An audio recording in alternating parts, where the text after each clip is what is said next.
Good evening. I'll call this meeting of the Cartersville City Council to order. If you will please stand for invocation and pledge. Good evening, everyone. Let us bow our heads and pray. Our Father, which art in heaven, once again we thank you for a wonderful and beautiful day. We thank you that you're still on the throne and you're still in control. We ask you, Father, to come down and be in the midst of this gathering of government officials as we do business of the city. Guide us and lead us in the right direction that we should go, and we'll be so grateful. We ask these blessings and all blessings in your Son, Jesus' name. Amen. Amen. Amen. Please join me in the pledge. I pledge allegiance to the flag of the United States of America and to the republic for which it stands, one nation, under God, indivisible, with liberty and justice for all. Please break the roll, please. Carrie Hodge, Ward 1. Here. Jay Stepp, Ward 2. Here. Carrie Roth, Ward 3. Here. Calvin Cooley, Ward 4. Here. Gary Fox, Ward 5. Here. Taft Wren, Ward 6. Here. The gang is all here. Let's go ahead and get this started with the approval of our council meeting minutes from our February 17th meeting. Council, you've had an opportunity to look these over in advance of this evening. Now would be the time for any corrections to those minutes, or if there are none, a motion to approve would be in order. Motion to approve. Second. All in favor indicate by saying aye. Aye. Minutes are approved. Chief McCann, as you make your way up, I'm going to add an item to the agenda, or Chair will, two items to the agenda. Chair will entertain a motion to add 2 items to the agenda. So moved. Second. All in favor indicate by saying aye. Aye. Motion carries. 2 items added. That first item for you, please, Chief. Mayor, this is a request to approve the PD to apply for a GEMA Homeland Security grant to purchase a Lenco Bearcat armored vehicle. The total cost of the vehicle is $294,159. We're requesting the whole cost of it. Don't know how much we'll get for it, but I'm also requesting the council authorize you to sign the resolution. Okay. Thank you. Any questions for the chief on this item? There are none. A motion is in order. Go ahead. Making a motion to approve. I'll second. All in favor indicate by saying aye. Aye. Motion carries unanimously. One of those added items was related to surplus. If you will take that. Yes, Terry Pelfrey, who is the Director of Security at Lake Point, requested that we donate 30 radios, VHF radios, to them so they can use for their off-duty police officers who work down there. Those radios are no use to us now because they're VHF. We operate on 700 megahertz now, and Terry is a retired GBI agent, bomb tech, who helps us out frequently on suspicious packages. So I'd like to help him out, and it's going to be used for the security down there. Okay. Thank you. Any questions on this item? A motion would be in order if there are no questions. Motion to approve. Second. All in favor indicate by saying aye. Aye.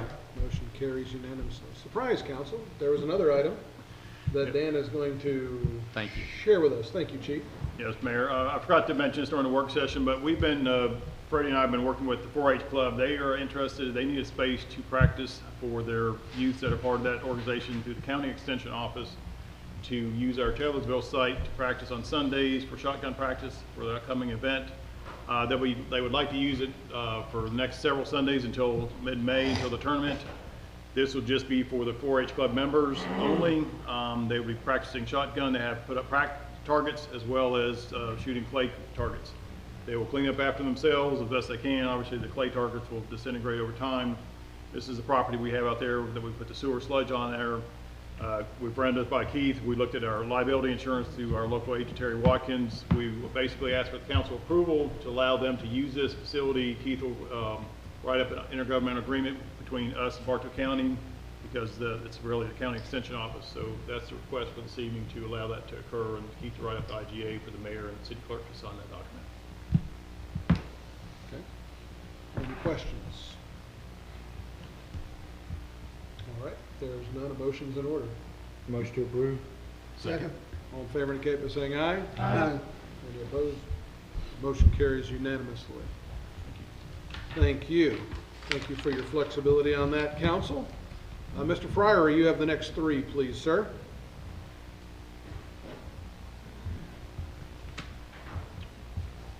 Good evening, Mayor. Good evening, council members. Item number one, I have NASB contracts. This is between the city and Gas South and Texla Energy Management, Inc., allowing our natural gas commodity consultant, Gas, Southeast Gas Acquisition and Supply, to purchase natural gas on the department's behalf from both Gas South and Texla Energy Management, Inc. The execution of these contracts adds additional suppliers to our portfolio of natural gas price shopping by our natural gas commodity consultant. This contract has been reviewed by the city attorney's office, and council approval is recommended. Thank you. Questions, comments, or motions? Motion to approve. Second. All in favor indicate by saying aye. Aye. Motion carries unanimously. Next item, please. Item number two is a development agreement between the city and Four Star Real Estate Group, Inc., the owner and developer of Parkside at Carter Grove Plantation. This agreement is our standard agreement with no concessions made, whereas the developer agrees to use natural gas heat on the main floor, natural gas water heater, and install one other natural gas stub in each home. In turn, the city will provide and construct all of the natural gas main infrastructure within the development. The return on investment of this project is literally a few months following build-out of the 330 homes. Such a short return on investment is attributed to natural gas main infrastructure that is currently existing within a significant portion of the development. It was installed during the initial development of Carter Grove Plantation. This agreement has been reviewed by the city attorney's office, and council approval is recommended. Thank you. Any questions for Brian on this item? If there are none, a motion's in order. Motion to approve. Second. All in favor indicate by saying aye. Aye. Motion carries unanimously. Final item for you, please. Okay, item number three is a monthly volumetric invoice from MGAG, the Municipal Gas Authority of Georgia, for the department's membership of their subscribed regulatory and compliance service in the amount of $9,311.83 that the department has been a member of since 2015. This bill is combined with the department's APGA, American Public Gas Association, annual dues in the amount of $9,196 for a total invoice due of $18,412.79. These are budgeted items, and council approval is recommended. Thank you. Questions, comments, or motions? Motion to approve. Second. All in favor indicate by saying aye. Aye. Motion carries unanimously. Thank you. Thank you. Mayor, before we go on, I just wanted to make sure on the first item that Brian mentioned, that there were actually two contracts that were approved on that item. I know Brian said contract when in there. I just want to make sure the Yes. minutes reflected the Yes, two that's contracts. Yes, there are two. All right. Thank you. Thank you. Mr. Sanders, the floor is yours. Thank you, Mayor, council members. This first item is the Oak Hill Cemetery Landscape Maintenance Contract. It's up for renewal, and we got 3 bids, and we're recommending the low bidder. It's Thrive Outdoor Landscaping at $3,637 per mowing event, and this is a budgeted item. Thank you. I should have asked you this during the work session. Per mowing event, when we get in, I know during the summer, you usually get a couple of phone calls about this, but how often does the mowing occur at the peak growing seasons? About every 10 days. It ends up being 24 to 26 events a year. But we try to, it depends on weather, how much rain we get, but it averages about every 10 days. Okay, thank you. Sure. Any other questions? If there are none, a motion's in order. Make a motion to approve. All in favor indicate by saying aye. Aye. Motion carries unanimously. Next item, please. Thank you. The next item is a purchase of a commercial front loader that we're currently leasing. That's the truck right there. It's a 2021 Mack with a Easy Pack 40 cubic yard body. This is the truck that we use on one of our commercial dumpster routes. It dumps the 8-yard, the big dumpsters. Dumps about 100 of those a day. But we are leasing this truck, and it does have a purchase option, and due to the scarcity of truck bodies right now, we we feel like it's in our best interest to go ahead and exercise the purchase option and buy this truck. And that would result in a payment of $227,609.89. And this is something we sort of planned for. We talked about doing it last year with the truck we were releasing last year, but we sort of planned to do it this year pending having the funds in the budget. And there is adequate funds to make this balloon payment and buy this truck. Okay. Any questions on this item? If there's none, a motion's in order. Motion to approve. Second. All in favor indicate by saying aye. Aye. Motion carries unanimously. Thank you. Sir. Mr. Greer.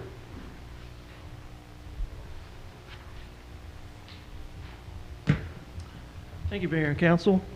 This item is a support renewal for our Cisco two-factor authentication system. This is the system that protects our login information on all of our servers and computers. The total cost is $10,488 from CDWG. This is a budgeted support renewal, and I recommend for your approval. Okay, thank you. Questions, comments, or motions? Motion to approve. Second. All in favor indicate by saying aye. Aye. Motion carries unanimously. Thank you. Ms. Penny, you're up. Mayor, Council, this is the first installment of MuniCode, which hosts our website and is going to pretty much continue the website. It is for $8,700. It is budgeted, and I ask for your approval. Thank you. Questions, comments, or motions? Make a motion to approve. Second. All in favor indicate by saying aye. Aye. Motion carries unanimously. Mr. Hampton. Good evening, Mayor and Council. Electric Department here tonight is requesting authorization for a joint project between us and Fibercom to extend lighting inside the industrial park down to Logistics Parkway and then up Logistics Parkway. This is a Core 5 project. This was a bid that we won competing against Georgia Power. Unfortunately, it took a long time to get the contract signed and returned, which is what starts our process of beginning. And in the meantime, we got tied up on residential developments and don't have any crews to work on it now, and that they've kind of been waiting a long time. So we were hoping to get a contractor in there to install. This would be a turnkey project. He will do all of the transformer installation, conduit, tie-in, pulling in wires. He's going to pull in fiber, set handholds, turnkey. The amount that we're requesting was $130,000. This was slightly over what they quoted at $114, but it had some room in there for a rock clause in case they hit any rock. That way we wouldn't have to come back and try to get additional monies. And I just lost my train of thought. Anyway, that's what we were asking for. And this guys, the reason we were using these guys instead of our normal contractors is just for the reason that they are a lineman. They know how to do electrical work. They can go inside the cubicles, inside the transformers and everything. The normal guys we use for boring and trenching, they just put sleeves and stuff in for us. They can't actually work anything hot. So, but as far as their boring and trenching prices, they were within 50 cents of the other guys. So we hope for your approval. I think this will be a good project to get us and Fibercom going in the same direction. This was not necessarily a budgeted project, but we had another budgeted project in there that was that didn't happen and won't happen this budget year, and it was more than enough to cover it. Okay, thank you. Any questions for Mr. Hampton on this? If there are none, a motion's in order. Motion to approve? Second. All in favor indicate by saying aye. Aye.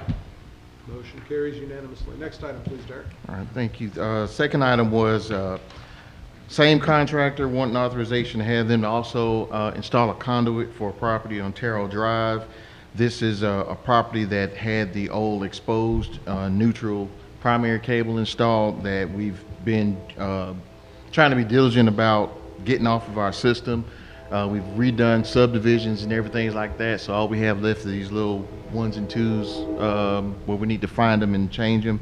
This is one that was identified, and basically all they'll do is pull a conduit in. We won't pay them to pull the wire because it's working right now, but once it fails, It'll be just take some wire out, pull it in, terminate it. We can get the customer back on quickly instead of leaving them out for a day or two and then having to resod the yard and all that stuff when we get done. The amount was not to exceed of $9,000. This was budgeted under our underground maintenance budget. Any questions or discussion? If there are none, a motion's in order. Make a motion to approve. Second. All in favor indicate by saying aye. Aye. Motion carries unanimously. Thank you. Third item was 2 transformer purchases. We needed to purchase for stock a 1500 kVA 480 volt transformer and also a 300 kVA 28 volt transformer. We sent out bids, got 4 back on both of them. Excuse me, we've used the ones at 300 up at the Chipotle restaurant and the 1500 at Piedmont Resin, so we need to replace the stock. Solomon Transformer had the best combination of delivery time and unit pricing, and we're requesting authorization to purchase from them for $66,000, excuse me, 022 for both transformers. Okay. Thank you. Any discussion?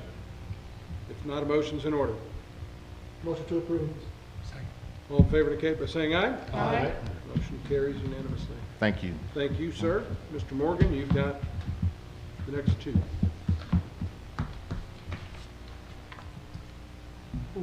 Good evening, Mayor and Council. Yes, we're coming before you to request that we use, you allow us to use TPD funds to pay for additional electrical outlets that are in the farmers market area here.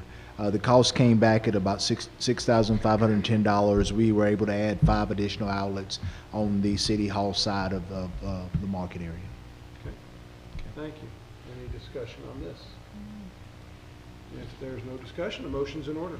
Make a motion to approve. Second. All in favor indicate by saying aye. Aye. Motion carries unanimously. Thank you, sir. Thank you.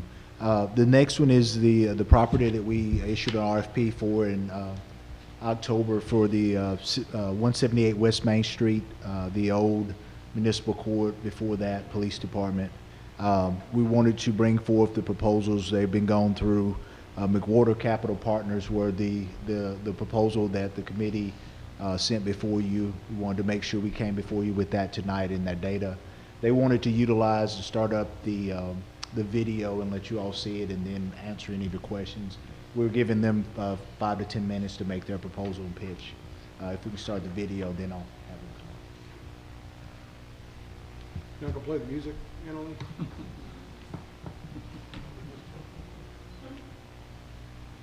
As Freddie mentioned, as this video is playing, obviously we've looked at this one. The committee recommends the McWhorter Goss proposal. There's a couple options that they presented. The one that we are looking at is the outright purchase of the property, not the other options that were mentioned about swapping property or anything like that. So that's a recommendation for the City Council tonight. If the City Council so deems, after you have some questions and stuff, the next step would be for the City Attorney to, and myself and Freddie to draft a contract with McWhorter Goss if the Council approves this, but I'll let the video keep playing and then they can come up and answer any particular questions or talk about their time frame on that project.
Welcome, and if you both would be so kind when you do speak, if you'll mention your name and your address for our clerk, please.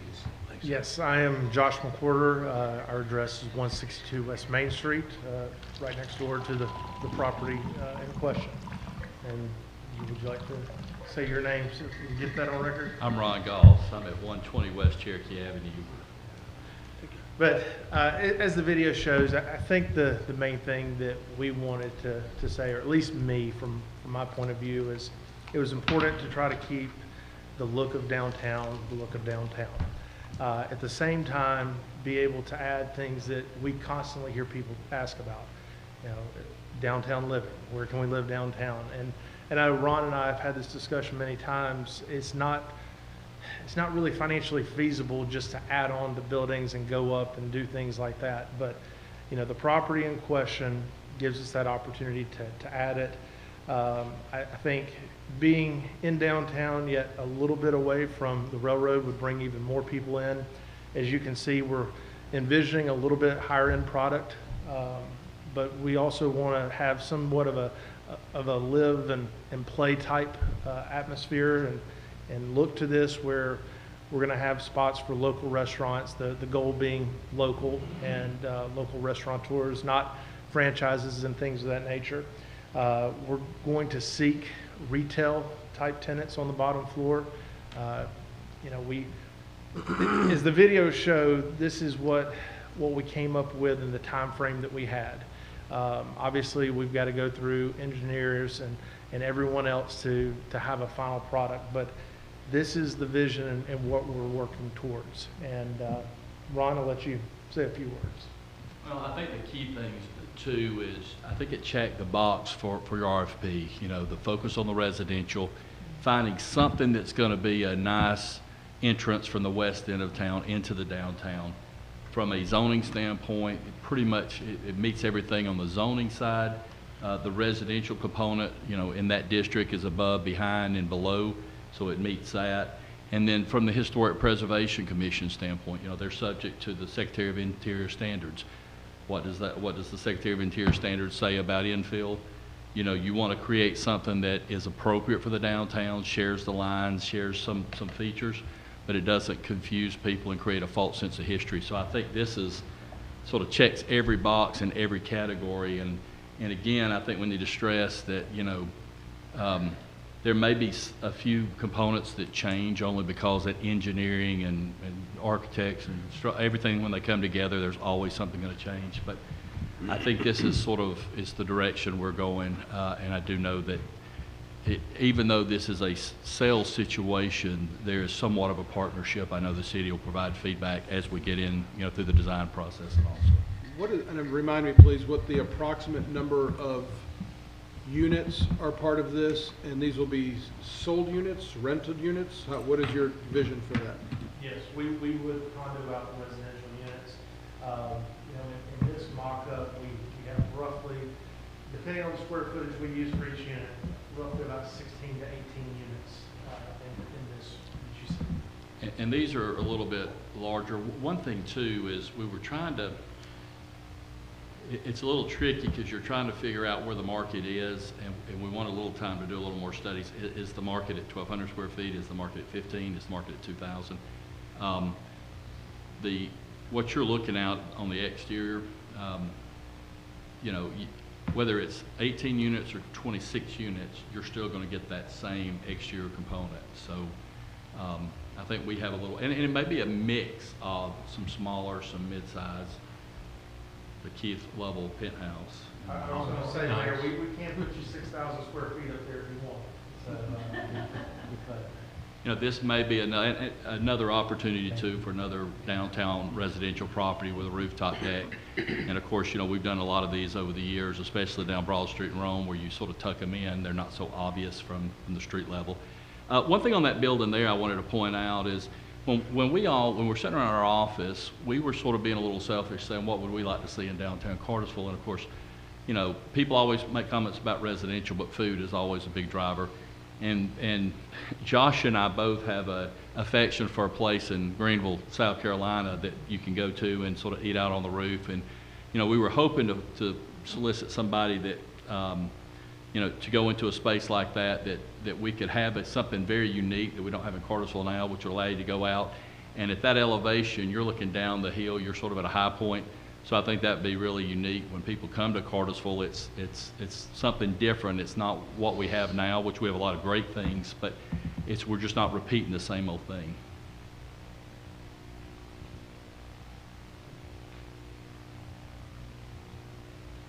Any questions from council? So the number of units, you said 16-ish? Yeah, when we were trying to go through and try to actually price this out, I mean, because we were obviously using a lot of rough numbers and some of this, but my expectation is we're actually going to see several pre-sales and people want to put in certain things, and so the units will be different, but somewhere 16 to 18, and as Ron said, I mean, as we study the market, we might have a few more that we go a little bit smaller, like the unit size, so we might line up in 2022, but we'll be somewhere in that area. And that's the residential, not the commercial. Right. That sort Yeah, of so system. it's residential. Hey, and I'll say this too. One thing that I've experienced, when I had lofts in Rome, is in the middle of that project, like Josh says, we had people walk in and say, I want that one and that one. So the number, as good as you plan, it tends to sort of be a moving target. It depends on what's the market wanting at that point. But So I was just looking, like you've got the back building, that's just one long building. How many, like 8 or? Yeah. Well, that is 3 floors of residential, because in this zoning district, you can behind go to the main level. So you have 3 levels. You may have, you could potentially have 12 back there. I mean, we had looked at for this roughly about 10 units. There was going to be 4, 3, and 3 was the plan and the idea. And you got a little long building on the side. Is that a residential? the L shape is. The L shape would have the restaurant on the rooftop. Well, the L, the corner. The L in the corner. But then we would still have the residential on top of it. You might be looking at a different site plan than what I think you still have the site plan you could put up. There you go. Okay. It's the So the smaller one will be all commercial? that's sort of a commercial building up and that's down. right. Yeah. So Yes, I was thinking when you said L, that L right there. Yeah. So this B, as we say, the B building has commercial on the main, residential on top, but in theory, it could have commercial facing Main Street on the main, and in theory, you could have residential down Bartow Street. So you've got flexibility. And that site was laid out by, by the design team. I know there were some questions initially, but that will fit on the lot, and it actually gives us a little buffer. If you notice to the rear, we try to leave a little green space between the fence. So. Okay. Any other questions? Thank you, gentlemen. Thank you. So Keith, during the work session, you kind of gave a couple of different options that council may choose to consider tonight or may want a little bit more time. Will you go through those just for everybody? Yeah, I mean, basically y'all received staff's recommendation and you've heard their proposal for y'all tonight for the purchase of this property and the development that they imagine to go there. Your options at this point are as follows. Number one, you can, of course, tonight, if you want to, vote and accept this proposal and authorize the city manager, assistant city manager, and city attorney's office to enter into negotiations and finalize the agreement to submit back to y'all at a later date. Option 2, of course, is y'all can take this under advisement and then make a motion to approve it or deny it at a later meeting if you would want to. Of course, option 3 is, of course, you can vote to deny it tonight if you would like. And if y'all did that, then there was another proposal that was not recommended by staff, but then that proposal would be submitted to y'all if y'all wanted to. And those are basically your simple options. Okay. Thank you very much. Council, it is in your hands for further discussion or questions. And happy to do whatever you want to do. Well, from my perspective, we've been looking at this for at least 2 years, maybe 3 years. And this is, to me, by far the best proposal that I've seen come out of this.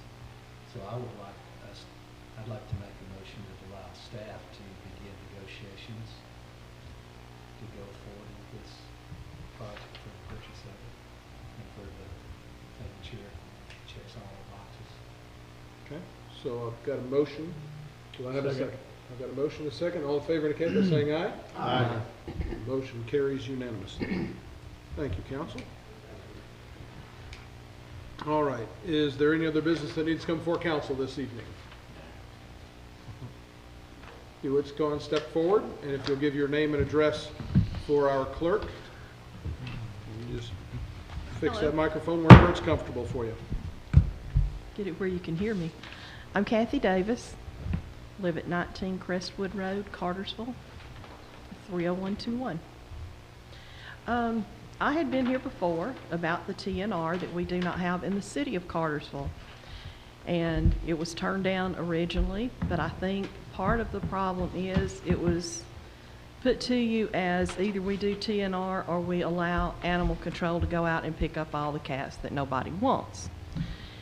My presentation today is, can we not do both? Can we not allow TNR, which is trap, neuter, and return of feral cats in the city of Cartersville? And also, if the people who live around these cats don't want the cats around, even though they're not reproducing any more kittens now, still allow them to call and have them picked up, taken to animal control, and turned in, and then see if the people who own the cats want to come back and claim them. The big thing in doing that is we don't have all the kittens running around, and we're already into kitten season, and we've been seeing cats coming in pregnant or with 5, 6 baby kittens, and this is just the beginning. I mean, the warmer it gets, the more kittens we're going to see. I've been told that behind Jefferson's right now there are about 100 cats. And I know 2 years ago, without my knowledge of it being illegal, I was back there trapping cats and trapped about 20 cats and had them fixed. So if in 2 years they've got that many, and I did not look around there and see how many cats they have, but they do keep cats back there, and they have people that take care of them. They actually like the cats being back there.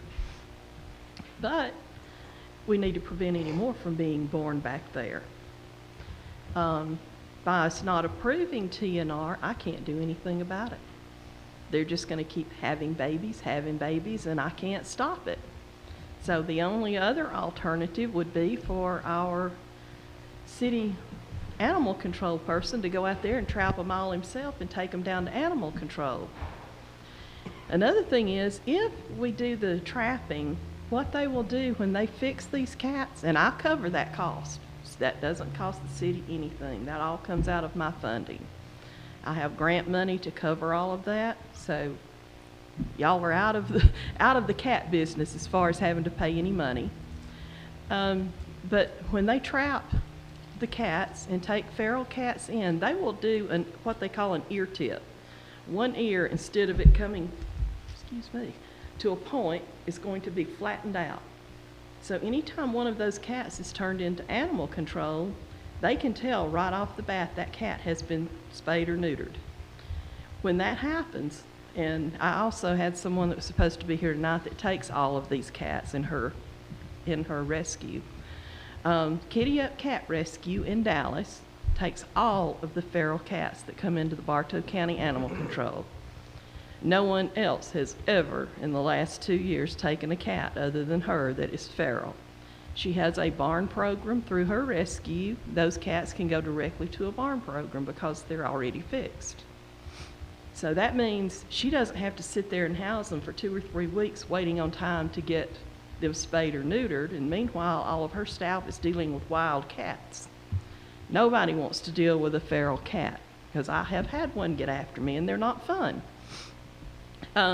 But I want to be able to just trap them, get them spayed or neutered, put them back where I trap them, because the R does stand for return.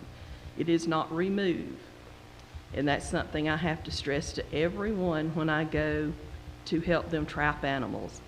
I have to return them wherever I get them from, because otherwise I could be accused of stealing someone's cat. So I would put the cat back out. If people still don't like that cat being out there, they can again trap that same cat. They can still take it to animal control, turn it in, but if it has that ear tip, it can go straight on into a barn program.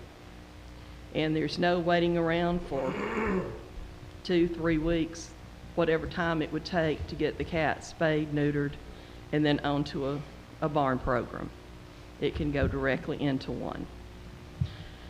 So I'm not seeing any problem with being able to do TNR and also still be able to trap cats. I don't think it should be illegal for people to feed a community cat. I have one that comes to my house now and we feed it every day. If we don't, he doesn't let us walk to the car. But, you know, we like the cat. He doesn't bother anything. And we feed him every morning and every evening because he comes back for seconds. And we don't see a problem with him, but apparently some people in some parts of the city, and it's probably because there are so many of them, have a problem with them. And, you know, this way we can still do what you're doing now in trapping them and getting rid of them. Or we can prevent having so many more being born. And that's what I'm all about, is just preventing any further growth of the numbers. So I hope you will see that as a good option to go along with the options that are already there. Questions for Ms. Davis? Yes. The project you're talking about, how long would it take to make a difference? Depends on how long it takes to trap all of the cats and how many people I can get to help me go out and trap. I can go and take like 20 traps at a time. The places that I use to do the spay and neuter, one of them is at my kids' house paws in Dalton, and I have been known to take a van load. I've got what I call a catmobile, and it is just a small transport van, and I will take a carload of them up there, let them know ahead of time, and they may do 20 cats in a day for me. They may do 2, but just as fast as we can get them trapped, and there again, by that tip being on their ear, we know who we've already trapped. So if we trap that same cat, we know to let that one out and try to get a different one. But, you know, it could take a week to do one location. Hopefully it would not take a full week to do it, just depending on how many cats there are. But say there's 50 to 100 cats there, it could take a week, possibly even 2 weeks if there's that many. I would like to say there's not that many anywhere in one location, but I don't know. I know I got 80 out of one house once, but I can't tell you. I don't know how in the world they had that many cats in one house. But I can tell you, but I think we all kind of know how that happened. Well, I do know how it happened. The laws of nature. So most of the times when you have that, in that situation, I mean, that's an irresponsible pet owner. It is. And is that what you deal with most of this? Or, no. Okay. What do you deal with most I of it? do also help people because I do have a huge sum of grant money. I do also help people with their own pets if they cannot afford or don't think they can afford to have them spayed or neutered. My agreement is anyone that has a problem paying it, I will cover the spay or the neuter, but they have to cover all other charges, which would be for the rabies vaccine, any other vaccines that they need. But I will cover getting them spayed or neutered just to avoid having so many cats that are unwanted in this county. So, and I guess getting back to the cats that you say that you have to put them back where you found them because otherwise you could be accused of stealing somebody's cat. Whose cats are they when you're picking them up, and how do you know they want you to pick their cat up and neuter them? If it's in someone else's yard, you know, what are they going to say if I fix their cat? It's running wild. It's not in the people's yard. You know, if it's out behind Jefferson's, that's public area, that's not where people are living. So, you know, if their cat's out running loose, you're supposed to keep cats up pretty much just like you do dogs. So, you know, that would be just like if you find a dog out running loose. There is a leash law. I've never seen a cat on a leash, but there's a leash law, and I'm not going to try to walk my cat. So I know I'm about to ask something that's probably so off subject, but I can't. What? I can't get past this right now. So what is keeping her from doing this now? There's a city law making it illegal for me to trap. Okay. Trapping is illegal. Makes sense. We didn't realize that until someone else started a discussion with Mr. Santini about a year ago, I guess. And then he got to looking into it and come to find out I had actually been breaking the law by trapping cats at Jefferson's, and I didn't know it. So that's what I'm getting at now, is I want to be able to legally go in the city, even if it's somebody that requests me to trap them in their yard, because so many of them come up because they feed them. I want to be able to legally go and trap these cats, get them fixed, put them back where they were. I've caused no harm to the cat unless they're wanting to have more kittens by this cat. So, you know, I don't know of how many. What? The award-winning cat gets. Yeah, I don't think anybody would let an award-winning cat be running loose out in the city, but you know, that's all I want to do, is be able to trap them, get them fixed, stop the reproduction. Is it a requirement of your program that you return them to the location? Yes, TNR is trap, neuter, return. And I do stick to that return. Just on the outside chance that cat does belong to someone, it can still go back home when it gets out, which is in about a day or two. Are there any other, so if you trap them and neuter them and then release them, are there any other operations that are done? Like, are there shots? Are there any other tests done to the cat? Legally? To say, you know, this cat does not need to be returned to the back out there, because like this cat is ill and sick, it needs to go to I've never taken one in yet, but I did have someone take one in about 2 weeks ago, and the cat was so deathly sick they had to put it down. But the lady who carried it in had trapped it herself. She sort of claims to own the cat, which it's just her community cat, and she had to have the cat put down, so rather than paying for it to be spayed or neutered, I paid for it to be put down. So in that case, you know, if the cat was deathly sick and they could tell it, absolutely I would tell them to put it down versus, you know, versus letting it be put back out and suffering. That's just not. We're not giving rabies shots. Yes. You are Yes. doing rabies shots? The TNR package, at any of the places that I take them, it includes spay or neuter, rabies, which in the state of Georgia, you legally have to give them a rabies shot when you do that. And it also includes the ear tip. So they will have all three of those things done before they're put back out. But absolutely, if one of them gets in there and they call me and they tell me that cat's dying, I'm going to tell them to put the cat down. I mean, I'm not going to have it spayed or neutered, and it's probably going to die on the table.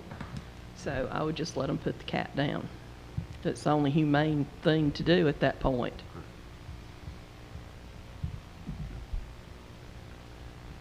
Any other questions?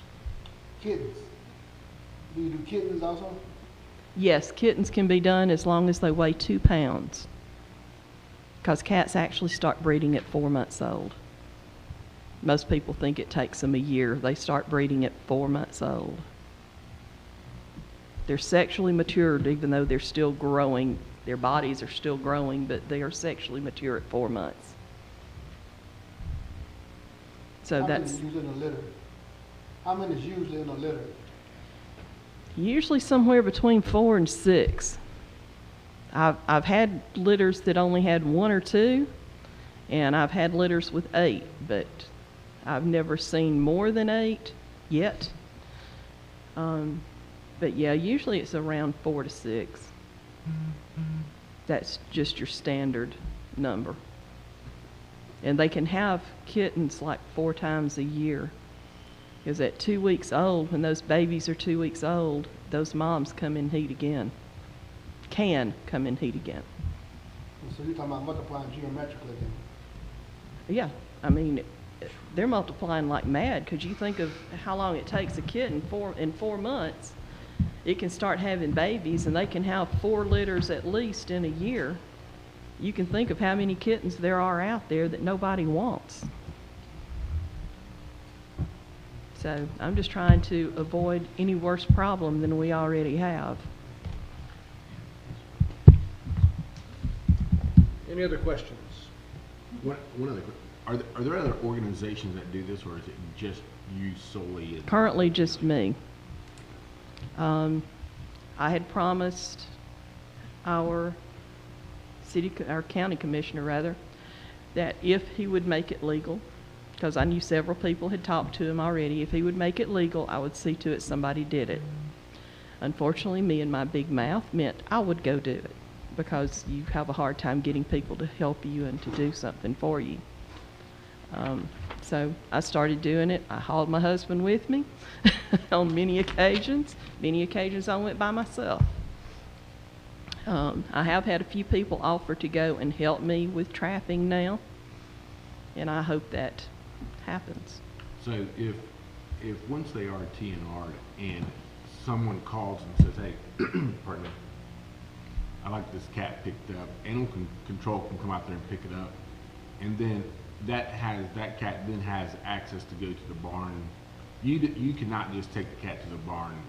I cannot. Rescue. Okay. I cannot. So there is a pathway for that cat to make it to that barn rescue. Absolutely. Okay. Absolutely. And if that's what they want to happen to it, they can just take it to animal control. However, if I have already picked it up and had it fixed, it's no longer making more cats everywhere. And still, when it gets to animal control, they see that ear's tipped, then the girl at Kitty Up Cat Rescue will see that ear tipped, and she'll say, well, this is where this cat came from, and they'll have an address on there where it came from. I say, yeah, I've been working that area, and that's probably one of my cats, because I mean, a lot of cats look just alike to me. So. Yeah, I think one of the issues, I mean, I know the reproduction of a cat is one issue, but I think the other things that come along with numerous cats, whether it's the amount of feces and just the spraying and everything else that goes along with that, is one of those issues I think that people have, where we don't want them always returned back to that place. They want them to move along. And that's what I ask people when they will call me and ask me for my assistance. I'll say, can the cat come back to where it is if I get it spayed or neutered? And if they tell me no, I direct them straight to animal control. Okay. I'll tell them to go and turn the cat in. But if they can take the cat, as long as it's not reproducing, then I'm happy to pay for the surgery and let them keep the cat and take care of it. A lot of people actually just want to keep the cats around because they like the fact that they kill rats and such. But they want to keep the cats around, and they don't mind feeding them. They just don't want any additional cats to be feeding. And they don't want to listen to them screaming in the night trying to mate or whatever they're doing, screaming all night. But, it's really just a public service I'm trying to offer. By taking a 25-pound bag of cat food and putting it out in the field, aren't you helping to artificially inflate the population of cats? They're going to populate regardless. They can be starving to death and they're still going to try to populate. That's just nature. Put 2 teenagers that are hungry together, what are they going to do? I mean, that's just the same way a cat thinks. They don't think with their brain. I mean, we're talking pure nature. You can't train a cat not to go out and reproduce. You know, as long as they're not dead, they're going to try to reproduce. I'm sorry. I know it sounds funny, but it's true. Any other questions? Good. Thank you. Thank you. Any other business needs to come before council this evening? Reminder about Little League opening day, a week from Saturday, right, Jace? That is correct. Good. We got 10 more minutes, I think, to be done with the scrimmage. The schedule Say, Dancing with the Stars is Saturday night. Opportunity to be there. I'm not dancing, no, but I encourage you to next year. Very good. All right, if there's nothing else, Chair, will entertain a motion to adjourn. So moved. There you go. Happy birthday, man.